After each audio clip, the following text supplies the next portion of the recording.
Go. Cheshire Hunt. Holly Fisher. Emily Franklin. Ellie Mae Whitman. Chantal Wingham. Thank you for coming, everyone. I appreciate you taking the time out of your day for this. So, how about we just get straight? Get on with it. All right.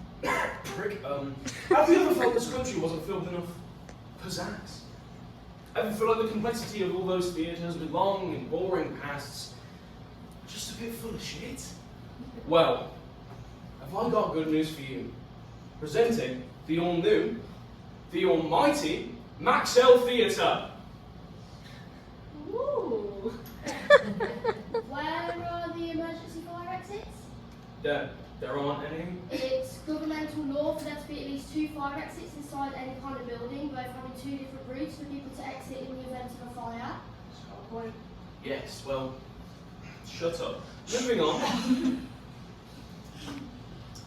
The amazing lights are top of the line, LED Clepo spotlights secured into place, subtly and legally attached. Completely free moving, just program them on your phone, give them attachment, let them go. And all these lights have been pack tested. Yeah, of course. What's a pack test? Oh, for real? A pack test is an exam to ensure the electrical equipment is safe to use in accordance with the Electricity and Work Regulations 1989. You need one for any kind of equipment that could be harmful towards, well, anyone. Yeah. Those really needed? Yes. And how exactly do you suppose people would get off those tall chair blocks? What if there was a small child who was in the back row and fractured their ankle while jumping down? Or someone elderly trying to come down? And with that little edge, you'll increase the chances of someone tripping by tenfold. Someone could seriously injure themselves and all of us will be held liable. Yes, well. And those chairs too, if someone leaned too far forward, then they'd cause a giant domino effect and injure those in front of them and themselves, and we'd still be held liable. And could have a lawsuit. You need to block them down or get proper chairs. Exactly. Liable. Lawsuits. The things you are spouting are clear hyperbole and completely unbelievable. I have seen 40 people check each safety measure of this building, and they have claimed we are the safest building they have seen in years. So you needn't worry. I have checked every nook and cranny of this building, and you see it is top tier. Yeah, I appreciate the crappy sales pitches for our members, but if you had safety checked your model there, you'd realise that not even the lights are safely bonded to the scaffold bars, and a delicately placed on them with a simple hook. If you really cared about safety, you put in extra safety measures in order to ensure that no accidents happen to the people that you are employing, or the people who are paying to enjoy a show. Well, if you would just listen to what I have to say, then Better luck next time, buddy, but I'm out. Me too. you can't just leave, This was you terrible. can't just leave it to me. Please clean up your attitude and your sales pitch and fix your tie. I'm not wearing a tie. Exactly. Just never come back, thanks. Anyone want a coffee?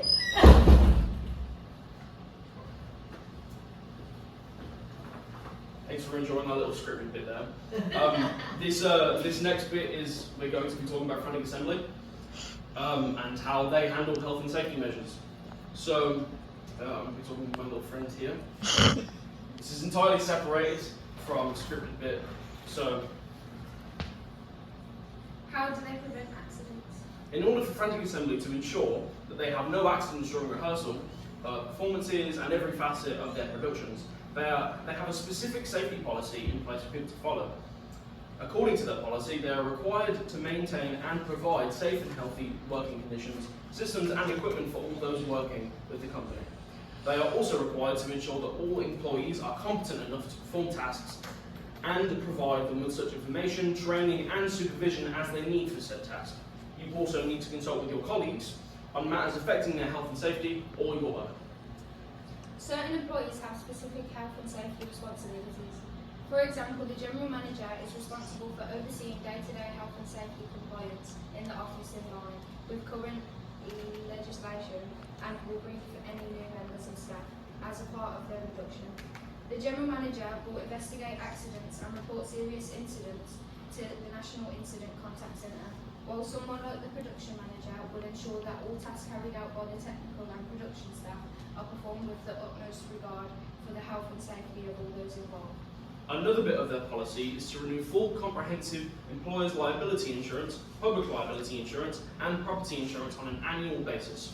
They review this policy at least every 2 years or more frequently if legislation, work practices, or circumstances change. Every part of the Frantic Assembly Company policy is to be shared with every employee, be they short-term, freelance, volunteering, or work experience interns. If it is relevant to the said employee, they will have their health and safety responsibilities detailed in said employee's job description. Now, before we carry on, does anybody have any questions about Frantic Assembly, what public liability insurance is? Anyone? Callum. What's public, whatever you just said? Public liability insurance. Yeah.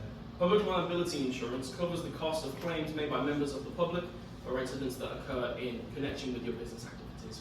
Public liability insurance covers the cost of comprehension for personal injuries, loss or damage of properties, or death. Anything else?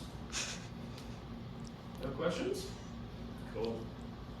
I can add a bit onto that public liability insurance. Any of you wanting to be a freelance actor, which means you go and get your own jobs and you run any workshops, you have to have your own public liability insurance for you to sometimes perform in outside venues or to run workshops. So that may be something that you have to apply for at some point in your career. Cool. Thank you.